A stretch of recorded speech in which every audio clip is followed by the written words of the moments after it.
সারা পৃথিবী একটা শিক্ষাঙ্গন, আর পৃথিবীর প্রতিটি মানুষই মূলত শিক্ষার্থী। দুনিয়া থেকে মানুষ শিখে, শিক্ষা প্রতিষ্ঠানে শিখে। যারা শিক্ষা প্রতিষ্ঠানে ডিগ্রি নেওয়ার, পড়ালেখা করার সুযোগ পায় না, তারা কিন্তু দুনিয়া থেকে শিখে, দুনিয়া দেখে দেখে শিখে, তারা জীবন চালায়। সব কিছু শিক্ষার সাথে জড়িত। জানা না থাকলে 2 চাকার একটা সাইকেলও চালানো যায় না, আর জানা থাকলে একটা বিমান নিয়েও আকাশে উড়া যায়। এই যে শিক্ষা অর্জন করা, জ্ঞান বিজ্ঞান, এটাই মুসলমানরা পিছিয়ে। মুসলমানদের মধ্যে ভালো খুব বেশি পরিমাণে কোনো বিজ্ঞানী নেই। যারা বিজ্ঞানী আছে তারা জগতের গোলাম হয়ে গেছে। ইসলামের কোনো এলেম তাদের কাছে নাই, কারণ শিক্ষা ব্যবস্থা তাদেরকে কোরআন হাদিস এবং ইসলামী এলেমের সাথে পরিচিত করে নাই। মুসলমানরা চিকিৎসা বিজ্ঞানেও এখন পিছনে। ভালো ভালো ডাক্তার আছে, কিন্তু বিশ্বের তুলনায় অমুসলিম যারা, তাদের তুলনায় পিছনে। ব্যবসা বাণিজ্যে মুসলমানরা পিছনে। ইহুদি পণ্য বা খ্রিস্টান পণ্য, কুফুরি পণ্য বাদ দিলে আমাদের দেশেও মুসলমানদের স্বার্থ সংরক্ষণ করে বা ইসলামের ঐতিহ্য ধারণ করে আমরা কোনো ব্যবসা বাণিজ্য তৈরি করতে পারিনি। ফলে ওদের পণ্য বাদ দিলে আমরা কোয়ালিটিফুল কোনো পণ্য পাই না। আমরা শুধু নামাজ রোজা, কিছু আচার আচরণ পালন করাটাকে ইসলামের সীমাবদ্ধ করে ফেলেছি। ইসলাম ব্যবসা বাণিজ্য, নেতৃত্ব, কর্তৃত্ব, জ্ঞান বিজ্ঞান, চিকিৎসা, শাসন, জগতের মানুষের জন্য যা কিছু দরকার, এই সব কিছু যে শিখতে হবে, জানতে হবে, মুসলমানরা করতে হবে, ইসলাম এটাও বলে। এই চিন্তা অনুভূতি অনেকের নষ্ট হয়ে গেছে। তারা মনে করে ধর্ম একটা ব্যক্তিগত আচার আচরণ, ইচ্ছা হইলে পালন করবে, ইচ্ছা না হইলে পালন করবে না। ইসলাম এরকম একটা ব্যক্তিকেন্দ্রিক ধর্ম, মসজিদ মাদ্রাসা কেন্দ্রিক, বাহিরের জগতের সাথে এটা কোনো সম্পর্ক নাই। এ ধরনের বৈরাগ্যবাদী চিন্তা চেতনার কারণেই কিন্তু শিক্ষা ব্যবস্থাটা ইসলাম থেকে বিচ্ছিন্ন হয়েছে। ফলে অনেক বড় বড় শিক্ষিত লোক, পিএইচডি করেছে এমন লোকও বলে কি, আমি ধর্ম সম্পর্কে তেমন কিছু জানি না, এটা বলে। অনেক বড় বড় দলের প্রধান বলে যে ইসলামের লাইনে আমার তেমন কিছু জানা নাই। যখন মুসলমান হয়ে একজন উচ্চশিক্ষিত লোক ইসলামের ব্যাপারে এই কথাটা বলে, তখন আমাদের একটু লজ্জা হয়। অথচ ইসলাম জানা বুঝা প্রত্যেকের উপরে ফরজ। নামাজ পড়া যেমন ফরজ, রোজা রাখা যেমন ফরজ, ইসলাম জানা বুঝা এটা সবার উপরে কি ফরজ। এই ফরজটা উনি তেমন কিছু জানেন না, কিন্তু উনি অনেক বড় লিডার, অনেক বড় ডাক্তার, অনেক বড় পিএইচডি হোল্ডার, অনেক বড় অর্থনীতিবিদ, এরকম আছে। এখন রাসূল সাল্লাল্লাহু আলাইহি সাল্লাম কি অর্থনীতিবিদ তৈরি করেন নাই? করেছেন। চিকিৎসা শাস্ত্রে রাসূল সাল্লাল্লাহু আলাইহি সাল্লামের অবদান ছিল। যদি তা না করতেন তাহলে অর্ধেকটা পৃথিবী ওমর রাদিয়াল্লাহু তাআলা আনহু কিভাবে শাসন করলেন, ইসলামী খেলাফত কিভাবে চালালেন তিনি? বরং ওই সময় জ্ঞান ও বিজ্ঞানে মুসলমানরাই ছিল শ্রেষ্ঠ। সারা দুনিয়াতে আপনি বিশ্ববিদ্যালয়গুলো সিরিয়াল করেন, দেখবেন মুসলিম দেশের বিশ্ববিদ্যালয়গুলো বিশ্বের সেরা 500 বিশ্ববিদ্যালয়ের মধ্যে নাই। তার মানে আমরা জগৎকেন্দ্রিক শিক্ষায়ও পিছনে। ধর্মীয় শিক্ষায় তো আমরা পিছনে, জগৎকেন্দ্রিক শিক্ষা আমরা পিছনে। আমাদের আরও একটা দুর্বলতা হলো ধর্মীয় শিক্ষা, জাগতিক শিক্ষা দুইটাকে আলাদা মনে করেছি। যে যে কলেজে পড়বে, স্কুলে পড়বে, সে জাগতিক শিক্ষায় শিক্ষিত হবে, আর যে মাদ্রাসায় পড়বে সে ধর্ম শিখবে, এরকম ভাগ করে ফেলেছি। এই ভাগটা আমাদেরকে ব্রিটিশরা করে দিছে, যাতে কোনোভাবেই ইসলামী চিন্তা চেতনার মানুষরা নেতৃত্বে যেতে না পারে। আর যারা নেতৃত্বে থাকবে তারা যেন ইসলাম সম্পর্কে তেমন কিছু না জানে।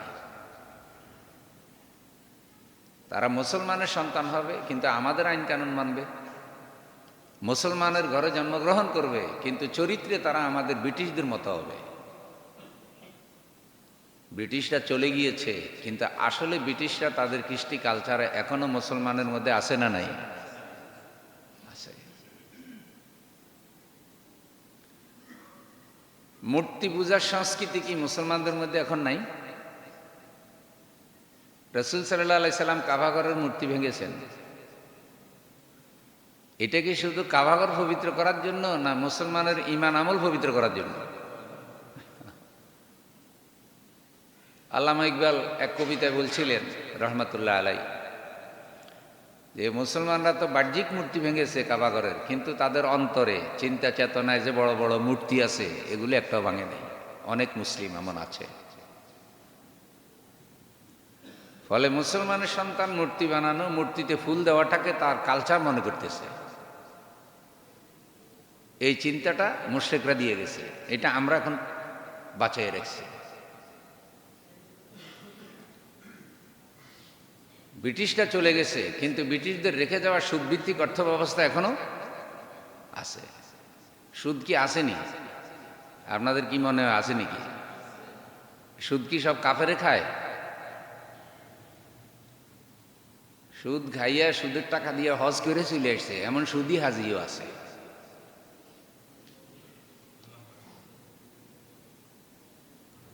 মদ ইসলামে হারাম, অন্যান্য ধর্ম মদ খাওয়ার অনুমতি নেই। আমাদের দেশে মদ আসেনি, সব কি কাফেরে খায় নাকি? আমাদের অনেক উচ্চশিক্ষিত লোকেরাও মদ খাওয়াটাকে সংস্কৃতি, ব্যক্তিত্ব মনে করে, যে মদ না খাইলে, বিড়ি না খাইলে সে ভদ্রলোক হয় আবার কেমনে। এগুলি ব্রিটিশরা আমাদের দিয়ে গেছে, মুশরিকদের থেকে আমরা নিয়েছি। মুসলমানের বিবাহ শাদী কি সব ইসলামী পদ্ধতিতে হয়? এই যে আমরা বিয়ের মধ্যে যেই নাচ গান, ফুর্তি, ডান্স, এমনকি অনেক বিয়ের মধ্যে মদ নেশাও খায়, এটা নষ্ট হয়েছে। আপনি যখন ইসলামকে মূল্যায়ন করবেন কোরআন হাদিস দিয়ে, আর যখন নিজের ঈমান আমল, নিজের জীবন আচার আচরণকে ইসলামের সাথে মিলাবেন, তখন দেখবেন যে আসলে আমরা মুসলমান হিসাবে পাশ করার মতো নাম্বার আমরা পাই না। মুসলিম হিসাবে আমরা ফেলের খাতায়। তো একটা সময় যখন মুসলমানরা বিশ্বে জাগরণ সৃষ্টি করেছিল, তখন তারা এমন ছিল না। তাদের কাছে শিক্ষা, সংস্কৃতি, বিচার আচার, কৃষ্টি কালচার, নেতৃত্ব, কর্তৃত্ব, রাজনীতি, শাসন, মসজিদ, মাদ্রাসা, সমাজ সব মুসলমানদের হাতে ছিল। ফলে সব জায়গায় শান্তি ছিল। এই যে জ্ঞান অর্জন করা এবং জ্ঞান অনুযায়ী জমিন পরিচালনা করা, নিজেকে পরিচালনা করা, রাষ্ট্রকে পরিচালনা করা, পরিবারকে পরিচালনা করা, এটা রসুলের শিক্ষা।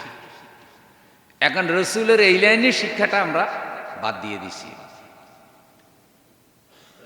আল্লাহর ঘর মসজিদ খুতবা দেওয়ার দায়িত্ব খতিবের। সমসাময়িক বিষয় নিয়ে তিনি খুতবা দিবেন, এটা মাসালা। অনেক সময় সমসাময়িক বিষয়ে আলোচনা করা যায় না, করলে আবার কেউ কেউ বেজার হয়। কারণ যে যেটা করে সে চায় ওইটা ঠিক রেখে হুজুরে বয়ান করবে, ওই বয়ান যেন ওনার গায়ে না লাগে। আমি আল্লাহর ওয়াস্তে কথা বলি, আল্লাহর জন্য কথা বলি। কোনোদিন কোনো কথা কোনো দলীয় দৃষ্টিতে বলি না। দল বড় নাকি আল্লাহ বড়, নেতা বড় নাকি নবী বড়। কবরে, হাসরে, মিজানে, ফুলসেরাতে কোনো নেতা কোনো দলের খবর পাইবেননি। জাহান্নামে ফেরেশতারা যদি নিয়ে যায়, কোনো নেতা এসে বলবে যে আমার কর্মী এ যত পাপ করছে আমি তারে করাইছি, এই ফেরেশতা ছাড়ি দে, এরকম বলার কোনো সম্ভাবনা আসেনি। কিন্তু রাসূল সাল্লাল্লাহু আলাইহি সাল্লাম উম্মতের জন্য সুপারিশ করবে কি করবে না? করবে। সুতরাং ওইসব কারণে আমরা যেন ইসলামকে, নবীকে, কোরআনকে, আল্লাহকে আমরা যেন পরিত্যাগ না করি। আল্লাহ বুঝার তৌফিক দিন, আমিন। আমি নাম বলছি না। ইসলামের সঠিক জ্ঞান না থাকলে মানুষ কিরকম মন্তব্য করে, আমি অতীতের অনেক প্রভাবশালী ব্যক্তিদের দু একটা মন্তব্য আপনাদের শোনাচ্ছি। প্রতিদিনের মন্তব্যগুলো যেগুলো আমার চোখে পড়েছে, যেহেতু দাওয়াতের কাজ করি, ওগুলো পেপার কাটিং রেখেছি, তাদের কিছু ভিডিও রেখেছি এবং এই ডায়েরিতে কিছু নোট করেছি। আমি আপনাদেরকে, শিক্ষিত মানুষ তারা, আমি তাদের দু একটা মন্তব্য শুনেই, দেখেন এরপর আপনারা যাচাই বাছাই করেন এতে ঈমান থাকে কিনা, মুসলমান সে থাকে কিনা। একজন বলেছিল দেবীর গজে আগমন হেতু এবার ফসলে বরকত হয়েছে, মানে মা দুর্গা দেবী গজে চলে আসার কারণে ফসলে কি হয়েছে? বরকত হয়েছে, বাম্পার ফলন হয়েছে। এটা যিনি বলেছেন তিনি মুসলমান। তিনি কি শুধু মুসলমান না, আলহাজ, একাধিকবার হজ করেছে এবং বহুবার তিনি এহরামের কাপড় পরে বলেছে লাব্বাইক আল্লাহুম্মা লাব্বাইক, লাব্বাইক লা শারিকা লাক, আল্লাহ আপনার কোনো শরিক নাই। আপনারা বলেন তো এই কথাটার দ্বারায় আল্লাহর সাথে শরিক হয়েছে না হয় নাই?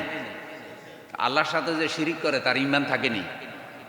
এখন তিনি আদৌ নতুন করে তওবা করে ঈমান নবায়ন করছে এরকম আমরা দেখি নাই। আচ্ছা, অজু চলে গেলে আবার অজু করেননি, আমার কথা বুঝেননি ভাই। অজু চলে গেলে আবার কি করতে হয়? নামাজ ভেঙে গেলে আবার নামাজ। তো এই যে ঈমান চলে গেছে, তো ঈমান তো আবার আনে নাই, তওবা করে যে আগে যা বলছে ভুল ছিল এখন পরিপূর্ণ তওবা করে ফেলছি, এটা বলে নাই। এ গেল এক মন্তব্য। আরেকজন বলছে বিসমিল্লাতে আমি আল্লাহকে খুঁজে পাই না, কোনো কাজের শুরুতে বিসমিল্লা বলার দরকার নাই। সে আরো বলছে কি যে কোনো অনুষ্ঠানের শুরুতে যদি বিসমিল্লা পড়ে সেখানে বিসমিল্লা অপমানিত হয়, কারণ ওখানে কেউ হাতে তালি দেয়, কেউ নাচ গান করে, কেউ আনন্দ করে, কেউ ফুর্তি করে। তো একজন বক্তব্য দেওয়ার সময় বিসমিল্লা বলবে কেন? আচ্ছা, আপনারা বলেন তো ওই অনুষ্ঠানে কি বিসমিল্লা পড়াটা ভুল নাকি ইসলাম বিরোধী যা করতেছে ওইটা ভুল? ভুল কোনটা? যেটা ভুল ওইটা ভুল বলতেছে না, যেটা সঠিক ওইটারে ভুল বলতেছে। শিক্ষিত মানুষ, সে সচিব ছিল।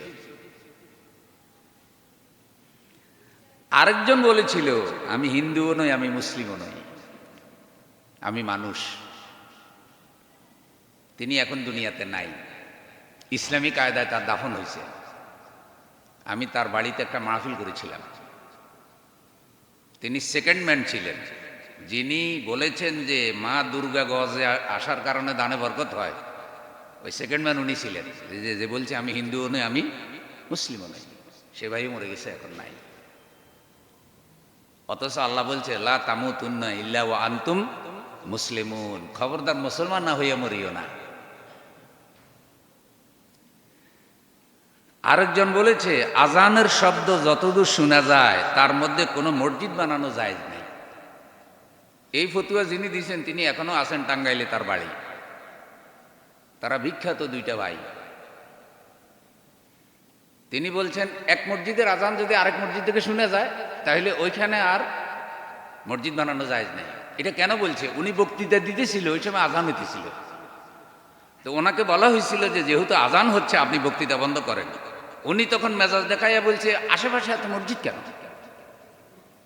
এক জায়গায় আজান হলে আরেক জায়গায় যদি আজান শোনা যায় সেখানে মসজিদ বানানো আর জায়েজ, ফতুয়া দিয়ে দিছে। সে কিন্তু বিশাল নেতা। আচ্ছা, একই ব্যক্তি আরো বলছে কি ধর্ম হইল আফিমের মতো।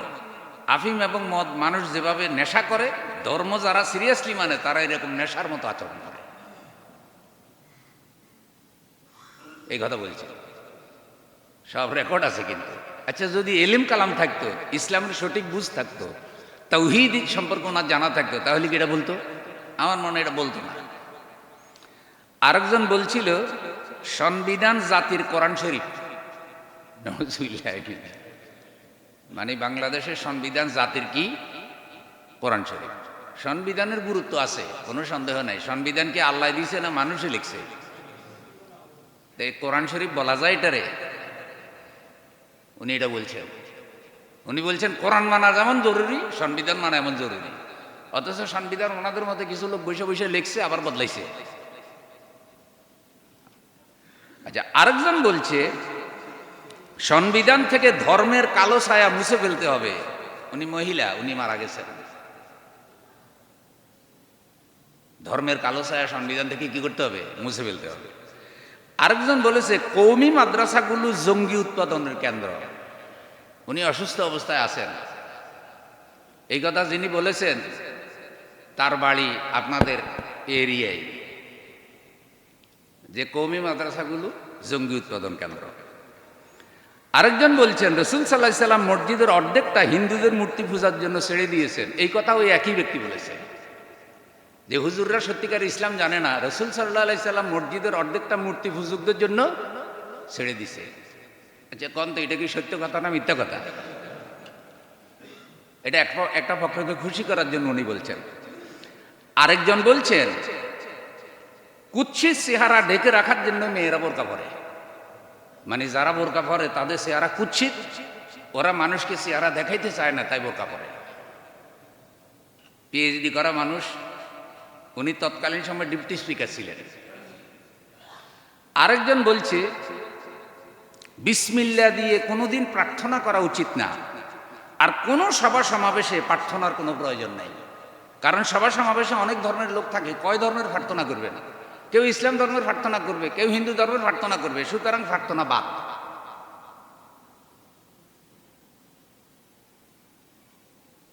আচ্ছা, উনি ছিলেন পরিকল্পনা সচিব।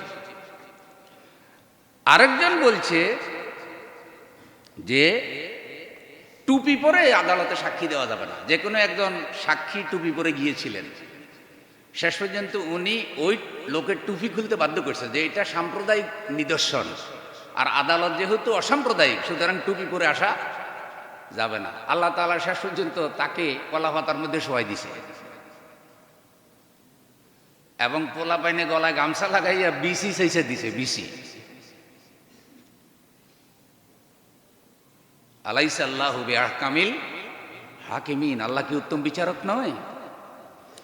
আরেকজন বলছে মোহামেডান ল এটা চলতে পারে না। মোহামেডান ল বলতে তারা ইসলামের আইনকে বলে। আচ্ছা, ইসলামের আইন কি মোহামেডান ল নাকি আল্লাহর আইন? ইসলামটা কি মোহাম্মদের না আল্লাহর? ওরা বলে এটা মোহামেডান ল, মোহামেডান ল। আচ্ছা, আমি এখানে আপনাদেরকে 13টা মন্তব্য শুনালাম, আরো বেশ কিছু আছে। মন্তব্য শুনাইয়া কারো প্রতি আপনাদের ধারণা খারাপ করা আমার উদ্দেশ্য না। আমার উদ্দেশ্য হইল এই মন্তব্যগুলো শরীয়তের আলোকে ঠিক নাই, ঈমান থাকে না, এটা বুঝানো। আর আমরা তো ধর্মীয় কাজ করি। এখন আমরা যখন ধর্ম প্রচার করি, ইসলাম প্রচার করি, কারো মন্তব্য, কারো কথা যদি ইসলামের বাহিরে চলে যায়, তাহলে এটা বলা কি খতিবের দায়িত্বের মধ্যে পড়েনি? আপনাদের কি মনে হয়? আচ্ছা, ডাক্তারের কাছে রুগী যায় কি জন্য? চিকিৎসার আছে। ডাক্তাররা তো দেহ চিকিৎসা করে, দেহ, বডি।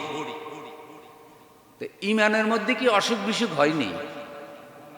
আমার ভাষা বোঝা যায়নি। তো ইমানের চিকিৎসা কি ঢাকা মেডিকেলে হয়নি? ওখানে কি ইমান চিকিৎসা হয় না দেহ চিকিৎসা হয়? তো ইমান চিকিৎসা জায়গা তো মসজিদ, মাদ্রাসা, দ্বীনি প্রতিষ্ঠান, তালিম, তাজকিয়া, মসজিদের খুতবা। এখন এইখানে রুগী যদি বলে যে না, আমারে আপনি রোগ অনুযায়ী ওষুধ দিতে পারবেন না, আমার ডায়রিয়া হয়েছে, আপনি এখন কবরের আযাবের ওষুধ দেন। এখন সুদ করে চাইতেছে হুজুরে জানো সুদের বিরুদ্ধে কোনো ওয়াজ, বেনামাজি চাইতেছে হুজুর জানো নামাজ না পড়লে কি ভাব হবে, এটা যেন না কয়। বেফরদাওয়ালা চাইতেছে হুজুর যেন ফর্দার পক্ষে কোনো কথা না বলে। চাঁদাবাজ চাইতেছে কি কোনোভাবেই মসজিদে যেন চাঁদার বিরুদ্ধে কোনো ওয়াজ, তাইলে আমি যে হারাম খাইতেছি বুঝে দেবে মানুষ। যে জাল দলিল করে, জাল জুলুম অত্যাচার করে, সে চিন্তা করতেছে হুজুর যেন জুমার খুতবায় কখনো জুলুমের ব্যাপারে কোনো কথা, তাই হুজুরে ওয়াজ করবো কি, আর খুঁজি কোনটা পাইবে কয়। একজনের বইলে দিছে আপনি হাতি আঁকেন। কি আঁকেন? এখন হাতির যখন লেজ আঁকা শুরু করছে, কেন লেজ আঁকা যাবে না। এবার উনি হাতির ফা ধরে আঁকা আরম্ভ করছে, কেন ফাও আঁকা যাবে না। উনি হাতির ফ্যাট আঁকতেছে, কেন ফ্যাটও আঁকা যাবে না। উনি হাতির কান আঁকতেছে, কেন কানও আঁকা যাবে না। তো উনি কি আঁকবে? আপনি যে হাতি আঁকার কথা বললেন, উনি কি আঁকবে? এখন ইসলামের যে কোনো বিষয়ে আপনি বয়ান করবেন, খুতবা দিবেন, সবটাতেই যদি অপছন্দ আসে তাইলে আপনি কোনটা বয়ান করবেন? এই জন্য ভাই, সবাই মিলে আমরা আল্লাহর গোলাম। আমরা আমাদের মত অনুযায়ী ইসলামকে চালাইতে পারবো না, বরং ইসলামের মত অনুযায়ী আমাদেরকে চলতে হবে। আমাদের সবাইকে ইসলাম অনুযায়ী চলতে হবে। ইসলামকে আমরা আমাদের কথায় চালাইতে পারবো না। এই জন্য রাসূল সাল্লাল্লাহু আলাইহি সাল্লাম শিক্ষা দিয়েছেন। তিনি ছিলেন শিক্ষক, সারা মানব জাহানের শিক্ষক। আল্লাহ রাব্বুল আলামিন কোরআনুল কারীমে বলেছেন, লাকাদ আনজালনা ইলাইকুম কিতাবান ফীহি যিকরুকুম আফালা তা'কিলুন। লাকাদ আনজালনা ইলাইকুম কিতাবান ফীহি যিকরুকুম, সূরা আম্বিয়া 10 নম্বর আয়াত। আমি অবতীর্ণ করেছি তোমাদের নিকটে একখানা কিতাব।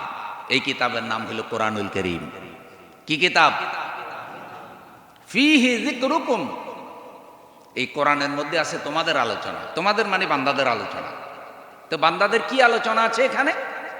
কিসে কল্যাণ, কিসে অকল্যাণ, কি করবে, কি করবে না, কি খাবে, কি খাবে না, পুরা জিন্দিগির সফলতা, পুরা জিন্দিগির গাইডলাইন এ কোরআন। ফীহি যিকরুকুম, এখানে তোমাদের আলোচনা আছে। এরপরে বলছে আফালা তা'কিলুন, আফালা তা'কিলুন। তোমরা কি কোরআনটা বুঝলে না? তোমরা কি কোরআন বুঝলে না? তোমরা কি কোরআন নিয়ে চিন্তা ফিকির করলে না? আল্লাহ রাব্বুল আলামিন আরো বলেন, আফালা ইয়াতাদাব্বারুনাল কোরআন আম আলা কুলুবিন আকফালুহা। তারা কি কোরআন নিয়ে গবেষণা করে না? তারা কি কোরআনুল কারীম নিয়ে চিন্তা ফিকির করে না? কোরআনের ইলম কি তারা শিখে না? নাকি তাদের দিলের তালা বন্ধ হয়ে গেছে? যারা কোরআন জানে না, বুঝে না, তাদের কলবের তালা বন্ধ। কলব চিকিৎসা করার জন্য কোরআন থেকে ট্রিটমেন্ট নেওয়া লাগবে। কোরআন হলে অন্তরের শিফা, অশিফাউল লিমা ফিস সুদূর। কেউ যদি অন্তরের শিফা চায়, ফেরেশানিতে নিমজ্জিত অন্তরকে কেউ যদি শান্ত করতে চায়, সে যেন বেশি বেশি কোরআন তেলাওয়াত করে। কোরআন তেলাওয়াত করতে করতে আল্লাহ তার অশান্ত অন্তরকে শান্ত করে দেবে। কোরআনের তেলাওয়াত। তো যারা কোরআন পড়ে না, বুঝে না, কোরআন নিয়ে চিন্তা ফিকির করে না, আল্লাহ বলছে কি তোদের দিলের তালা কি বন্ধ হয়ে গেল নাকি? আর রহমান, দয়ালু, মেহেরবান। আর রহমান মানে দয়ালু, মেহেরবান। কে? সবচাইতে বেশি দয়া মেহেরবান যিনি, তিনি আল্লাহ। আল্লামাল কোরআন। আল্লাহর দয়া, আল্লাহর মেহেরবানি হলো আল্লাহ আমাদেরকে কোরআন শিক্ষা দিয়েছেন। সুবহানাল্লাহ। আল্লাহ আমাদেরকে কি শিক্ষা দিয়েছেন? কোরআন। খালাকাল ইনসান আল্লামাহুল বায়ান। মানুষ সৃষ্টি করেছেন, আর মানুষকে আল্লাহ কথা বলার ক্ষমতা দান করেছে। মানুষ নামক দেহটা দুনিয়ার কোনো কারখানায় পাওয়া যায়নি। প্লাস্টিকের মানুষ যারা বানাইতেছে, রোবট বানাইতেছে। রোবট আর অরিজিনাল মানুষ দুইটা কি সমান? ওইটা তো যন্ত্র। ওই যে আমি এই যে গত জুলাইতে আমেরিকা গেছিলাম, তা আমরা যখন মিশিগান থেকে কলম্বাস যাচ্ছিলাম, তো গাড়ি দাঁড় করাইয়া আমাকে ওই আমাদের বাংলাদেশি ভাই দেখালে কয় যে দেখেন রোবট কাজ করতেছে, মানে ক্ষেতের মধ্যে রোবটের দিয়া কাজ করাইতেছে। তারপরে দুইটা বাড়ি দেখাইলো, বাড়ির আঙ্গিনা পরিষ্কার করতেছে রোবট। কি ব্যাপার, কেমনে? কয় কারেন্টের লগে সফটওয়্যার ফিট করা আছে। এই বাড়িওয়ালা বাড়িতে অফিসে যাওয়ার সময় চাবি দিয়ে গেছে, এ চাবি দিছে আর রোবট কি করতেছে, কাজ করতেছে। ভালোই বুদ্ধিমান হইলো কাজের মেয়ে। আহারে, এই যে কাজের মেয়ে মোহাম্মদপুরে মা মেয়ে দুইটাকে খুন করে ফেলাইছে, ঘটনা জানেন? রোবটে আর খুন করার সম্ভাবনা নাই। মানুষের বিশ্বাস এখন মানুষের থেকে ওইটা রোবটের উপরে গেছে। মানে কত নিচে নেমেছে আমরা। এই মেয়ে কি করে এত ভয়ঙ্কর সাহস করলো? সে 4-5 দিন আগে একটা বাড়িতে কাজ নিল, আর সে বাড়িওয়ালার জিনিসপত্র চুরি করার সময় মা মেয়ের সাথে দস্তাদস্তি করে মা মেয়ে দুইটাকে সে মার্ডার করে ফেলাই। মাসালা কি জানেন? যদি সাক্ষী প্রমাণে মিলে যায় আর অপরাধী যদি ধরা পড়ে, এদেরকে 1 সেকেন্ডও জীবিত রাখতে নাই। শরীয়ত বলছে সাথে সাথে প্রকাশ্য লোকালয়ে এদেরকে কেসাস দাও। কি দাও? কেসাস। কেসাস। এখন আমাদের তো চলে ব্রিটিশ আইনে, শরীয়তের আইন তো কি নাই, আছে ব্রিটিশ আইন। ব্রিটিশ আইনে তো চোরের পক্ষ উকিল আছে, একেবারে স্পষ্ট সে চুরি করছে, হাজার হাজার মানুষ দেখছে, সেখানেও কি আছে? উকিল দাঁড়ায় কয়, মাননীয় আদালত, আমার মোয়াক্কেলের চরিত্র এত ভালো মানুষ, পুরে কারানিগঞ্জ আল্লাহর ওলি।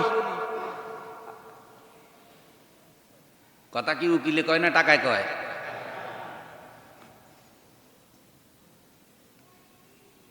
অথচ ইসলামী শরিয়া বলে কি, স্পষ্ট প্রমাণিত সত্য যে অপরাধী, তার পক্ষে কোনো ওকালতি জায়েজ।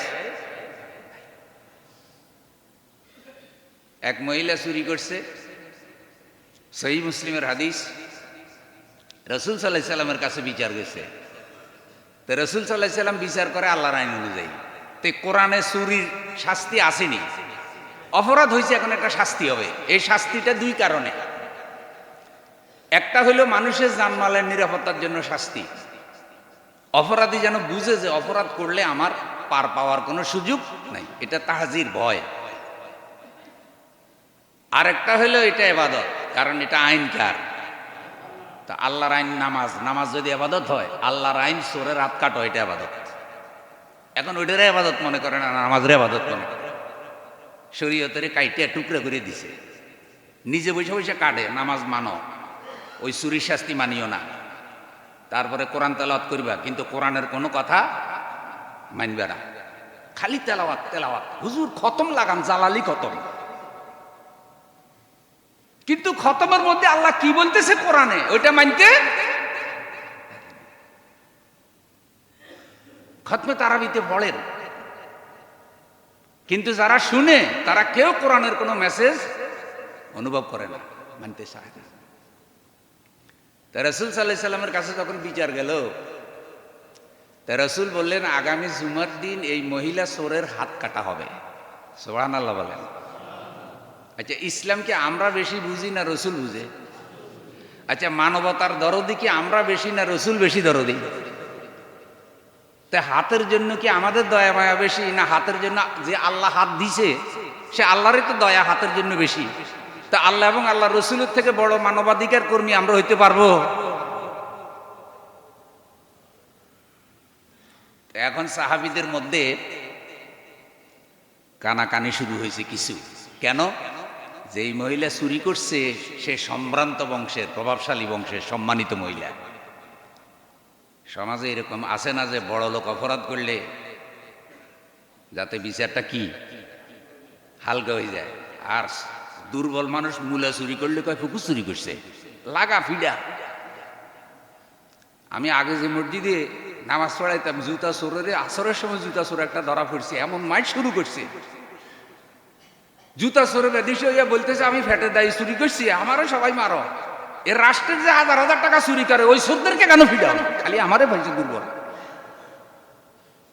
যাই হোক, চোরের পরে বাঁচাই দিচ্ছে যে পেটের কারণে চুরি করছে।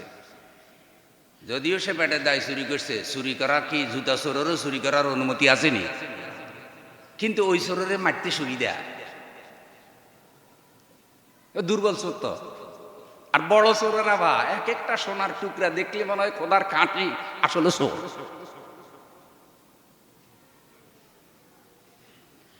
তো এই মহিলাটা সম্ভ্রান্ত বংশের, প্রভাবশালী। রাসূল সাল্লাল্লাহু আলাইহি সাল্লামের কাছে চোরের শাস্তি রহিত করার জন্য কেউ সুপারিশ করবে এমন সাহস কারো হয় না। পিছনে পিছনে আলোচনা করে।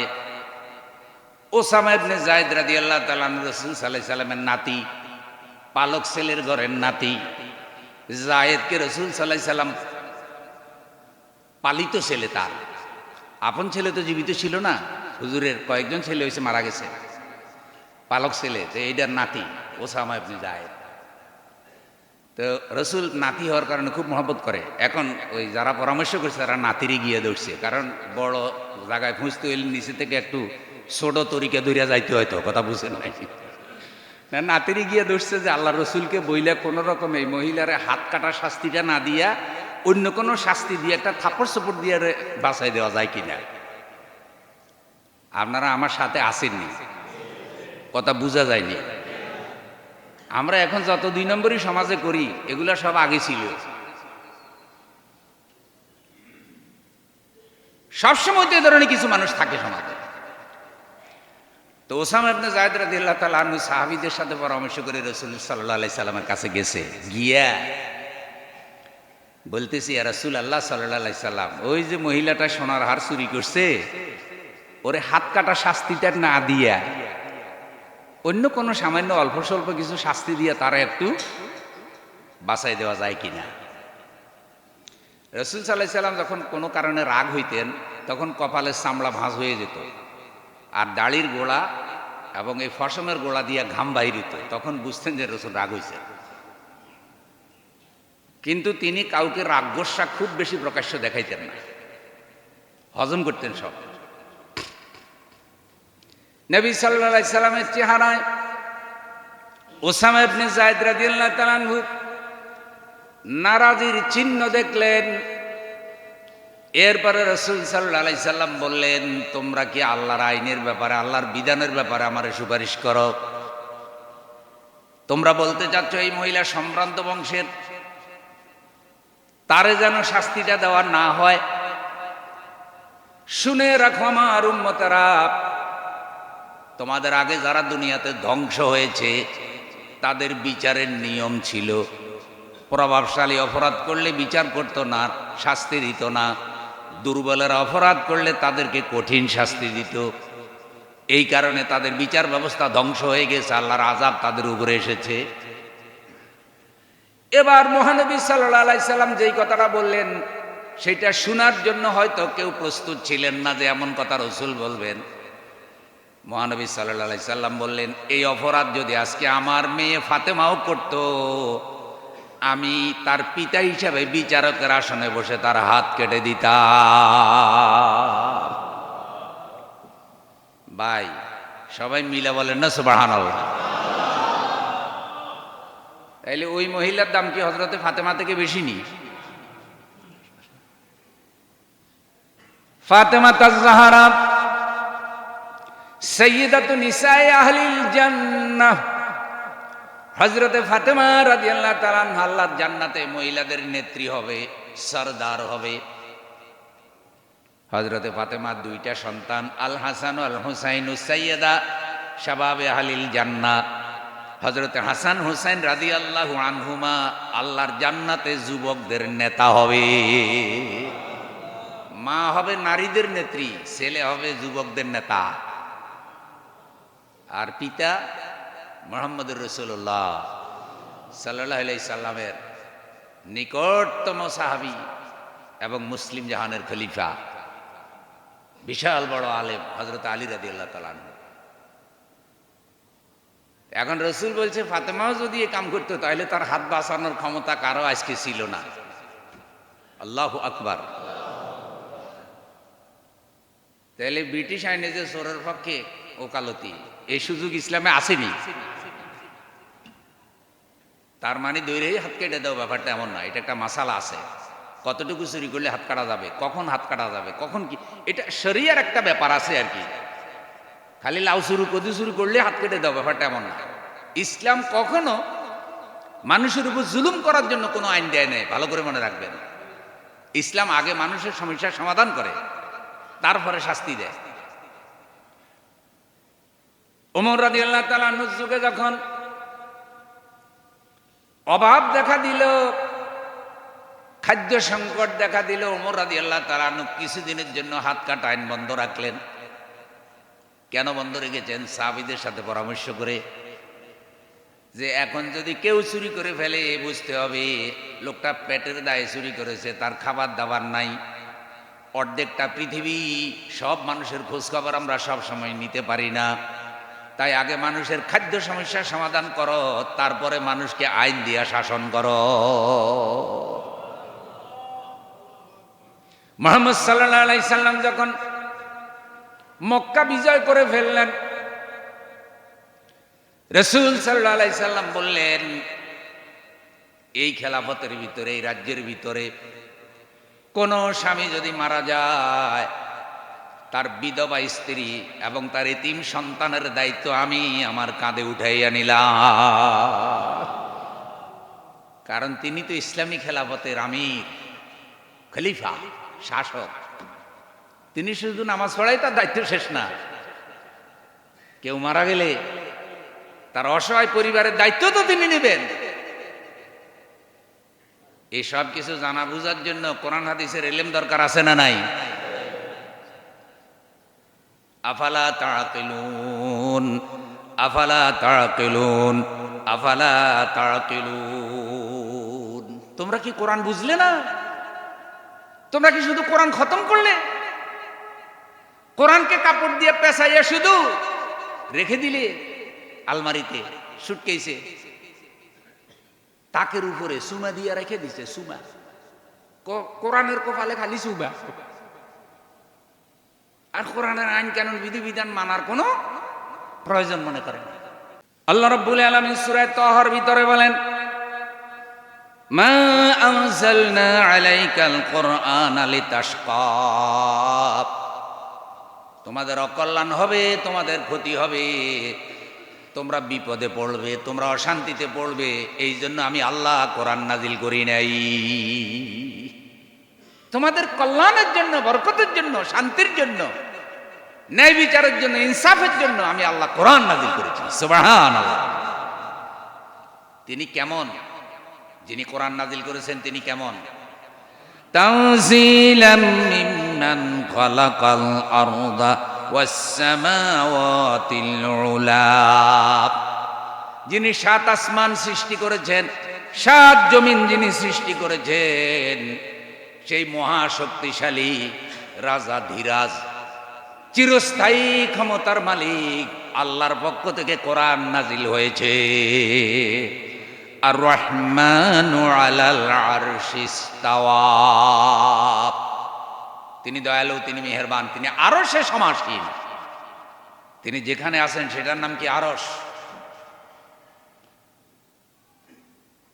তিনি আরো বলছেন, লাহু মা ফিস সামাওয়াতি ওয়া মা ফিল আরদি ওয়া মা বাইনাহুমা ওয়া মা তাহতাস সারাব।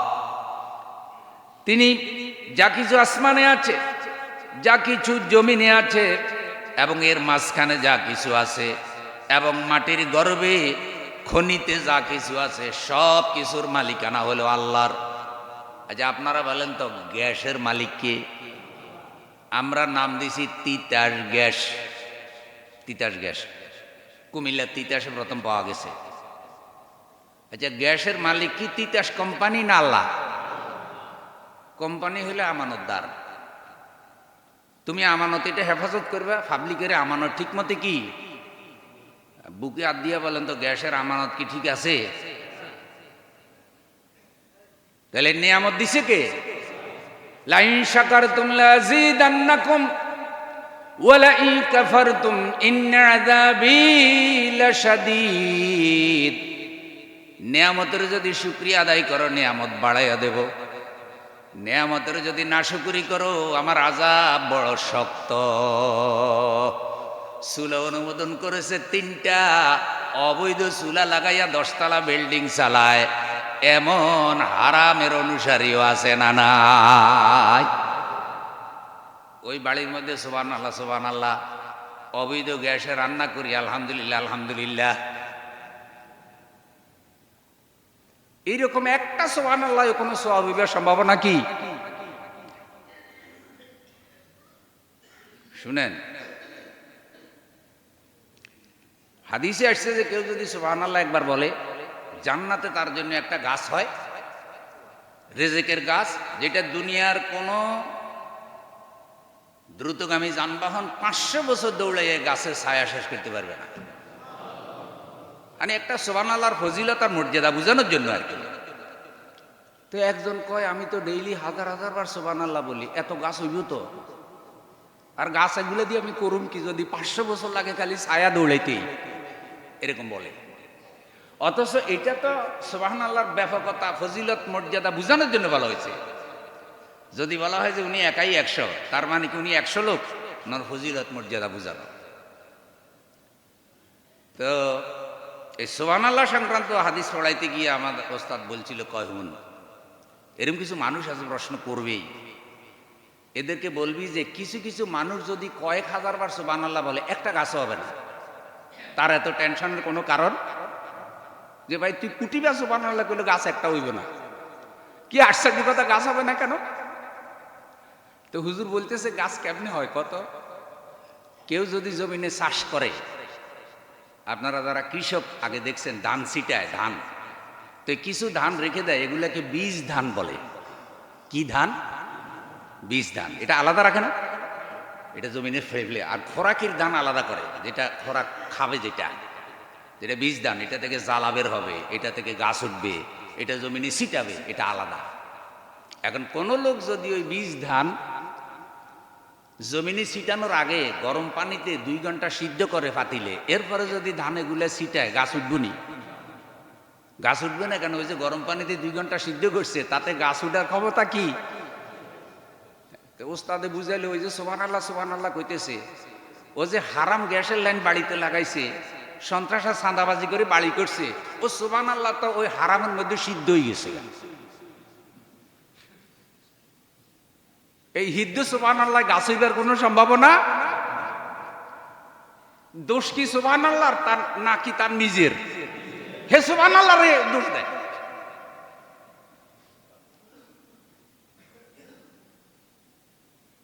আল্লাহ তাআলা আমাদের সকলকে বুঝার তৌফিক দান করুন। তাহলে গ্যাসের মালিকানা কার? আমাদের দায়িত্ব ছিল আমানত রক্ষা করা। তেলের মালিক কে? কয়লার মালিক কে? লোহার মালিক কে? পানির মালিক? কুল ইন আসবাহা মাউকুম গাওরান ফামান ইয়াতিকুম বিমাইন মাইন। নবী আপনি বলে দেন, সাগরের পানি যদি আমি শুকায়ে দেই, নদীর পানি যদি আমি শুকায়ে দেই, খাল বিলে যদি কোনো পানি না পাওয়া যায়, আকাশ থেকে যদি আমি আল্লাহ বৃষ্টি বন্ধ করে দেই, তাহলে এমন কেউ আছে নাকি যে তাদের জন্য 1 ফোঁটা পানি এনে দিতে পারে? পানি আল্লাহ, অথচ সেই পানি আমরা ব্যবহার করি। টিউবওয়েল লাগাইলেন, মোটর লাগাইলেন, পানি উঠাবেন, মোটরে গেলে 50,000 টাকা। তো পানির মালিক আল্লাহরে কয় টাকা দিছি? গ্যাসের বিল আল্লাহ যদি বলতো যে তোরা বিল যা উঠাবি অর্ধেক আমারে দিবি, কিন্তু আল্লাহ সব দান করে দিয়েছে, কিছুই নেয় না। আল্লাহ কি চায়? ইবাদত, দাসত্ব, গোলামি, সবটা হবে কার জন্য? দাসত্ব আমারে দিয়ে দে, গোলামি আমারে দিয়ে দে, আমার ইচ্ছা মতো হায়াত খরচ করবি, আর সব তোদের জন্য, কোনো বিনিময় দুনিয়ায় নিলাম না। এর আগেও বলেছিলাম একদিন যে গাড়ির চাকায় বাতাস ঢুকাইতে 4 চাকায় 40 টাকা লাগে। আমাদের জীবন চাকাও তো বাতাসের উপরে চলে, কথা বল, মিনিটে মিনিটে টানতেছি আর ছাড়তেছি। কারণ আল্লাহ তাআলা যদি বলতেন যে নিঃশ্বাস টানতে আমার 2 টাকা দিবি, ছাড়তে 2 টাকা দিবি, এ সারা জিন্দিগির বাড়ি ভাড়ার টাকা দিয়ে বাতাসের বিল দেওয়া যাইত নিকট। শুধু বাতাস, এরপর আরো নিয়ামত তো আছেই। তাহলে সবচাইতে বড় দানশীল কে? সে আল্লাহর নিয়ামতে শুকরিয়া করতে হবে। এলেম না থাকলে তো এটা বুঝে না, এলেম দরকার, এলেম আমল দরকার। দরকার, তাকওয়া দরকার, ফরজগারি দরকার, দ্বীনদারি দরকার। এলেমওয়ালা, আমওয়ালা, তাকওয়াওয়ালা, ফরজগারিওয়ালা নেক চরিত্রের লোক যদি নেতৃত্ব কর্তৃত্ব পায় তাহলে সেখানে রহমত আসে, বরকত আসে। আর চরিত্রহীন খারাপ বদমাশ সমস্ত লোক যদি নেতৃত্ব পায় ওই জমিনে আল্লাহর আযাব নেমে আসে, জমিনে অস্থিরতা নেমে আসে, আল্লাহর পক্ষ থেকে শান্তি আসে না। সুতরাং কারে কোন দায়িত্ব দিতে হবে এটাও তো এলেমের ব্যাপার, এটা তো বুঝতে হবে। এবার একটা ড্রাইভিং জানে না, তারে দিয়ে দিছে 1 কোটি টাকার গাড়ি চালা, তো গাড়ি কি রাস্তায় চালাইবো না কালে বলবো? যে কারে যে কোন দায়িত্ব দিতে হবে এটাও তো একটা এলেমের ব্যাপার। আল্লাহ আমাদেরকে বুঝার তৌফিক দিন, আমিন।